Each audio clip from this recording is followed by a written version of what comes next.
ওয়াকিমু বুজুহাকুম ইনদা কুল্লি মসজিদ। ওয়াকিমু তুমি কায়েম করো, বুজুহাকুম তুমি নিজেকে তৈরি করো, ইনদা কুল্লি মসজিদিন প্রত্যেক ইবাদতের জন্য একটা করে লক্ষ্য স্থির করো। তোমার ইবাদতের উদ্দেশ্য ঠিক করো।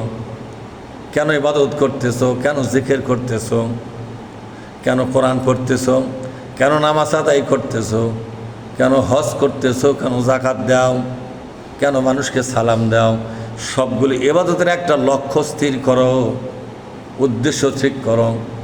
ইবাদত যদি হয় আল্লাহর জন্য, তাহলে আল্লাহর জন্যই তুমি স্থির করো। আর ইবাদত যদি মানুষের জন্য হয়, তাহলে তোমার ইবাদত থাকলো না গেল, যেরকম থাকলো না গেল।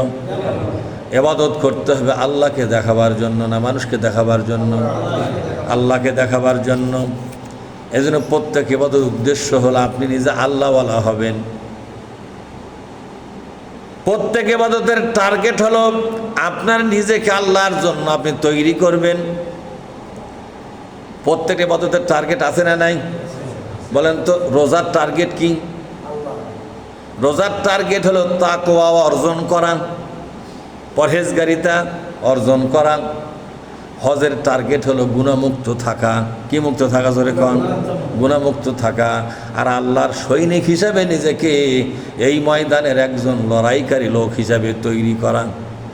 বাতিলের বিরুদ্ধে, অন্যায়ের বিরুদ্ধে, অবিচার আর জুলুমের বিরুদ্ধে রুখে দাঁড়াবার জন্য হাজিরা হজ করতে গিয়ে ট্রেনিং দিয়েছে। এই জন্য হজের উদ্দেশ্য হলো অন্যায়ের বিরুদ্ধে রুখে দাঁড়ানো, বাতিলকে ডাবায়া দিয়া হকটাকে প্রতিষ্ঠা করাটাই হলো হজের টার্গেট। এই হজ করার পরেও যদি অন্যায়ের পক্ষে কোনো হাজি থাকে, আর হজ কি থাকবে? নামাজের টার্গেট কি? সেটা আল্লাহ বলেছেন। নামাজের টার্গেট হলো ইন্নাস সালাতা তানহা আনিল ফাহশাই ওয়াল মুনকার। নিশ্চয় নামাজ অশ্লীল কাজ এবং মুনকার নামক কাজের বিরুদ্ধে তৈরি করে দেবে আপনাকে। মুনকার কি? অশ্লীল তো আমরা বুঝি, মুনকারটা কি?